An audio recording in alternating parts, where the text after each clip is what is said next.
What is the number one takeaway that you want people to leave with from this interview? The number one takeaway is that every skill that you learn is meant to further empower you. And every skill that you learn, you need to practice to be good with it. At the bare minimum, just again, just be a good listener. Be a good listener, be a good support, be genuinely curious, stay as neutral as possible. Don't give advice, right? Just be a good listener, right? That's extremely important. Simply because people do they get caught up with, I don't know how to help you. What do you even say to this, right? I don't know how to fix your problems, or it's like I've given you advice and you're not listening. So if you look at all the complaints that people generally have that put them off supporting somebody with mental health problems, they all have to do with that person feeling powerless for the most part, right? They feel powerless, they feel helpless, they feel frustrated. It's like it's the same problem over again, and it's going to be. So it's because again, it's exactly like you said, it's a journey, right?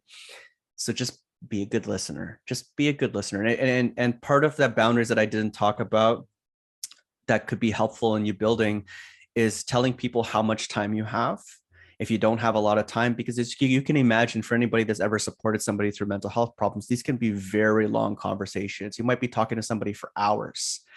So if you do not actually have that time, you still want to be a support, but at the same time, you don't have the time. It doesn't have to be either you support them or you don't. It's either I support them and then we talk for like 3-4 hours, or I just like protect my own energy. There are gray areas in between. There's middle ground.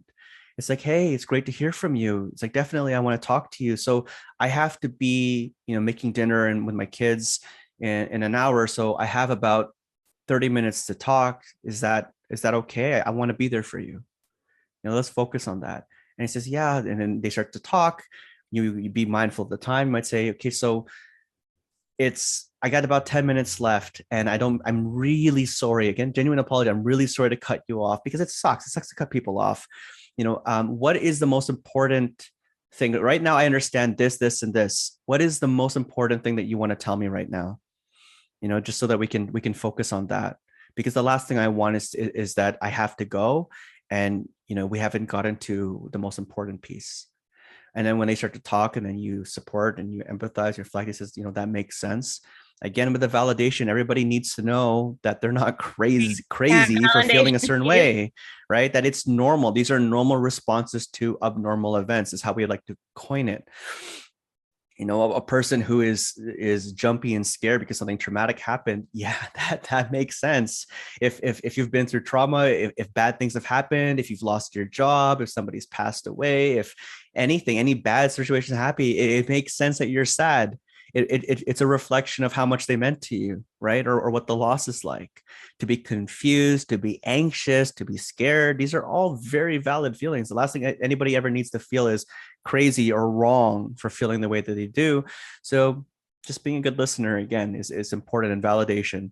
And managing your time and your energy with boundaries. Boundaries is very, very important. We could talk about that all day. Explore your own boundaries. It's an easy Google search as well, and work on them, build them up, because it doesn't have to be this or that. There's a lot of gray in between. So be aware of your boundaries, be a good listener, continue to support people. Those are kind of the main takeaways I think I want people to have from this. If you want to hear more stories, don't forget to subscribe, comment, and like. To support more youth by youth led projects, visit us at youthspeak.ca, where you can donate and spread youth mental health awareness. Youth Speak Charity. Speak, inspire, change.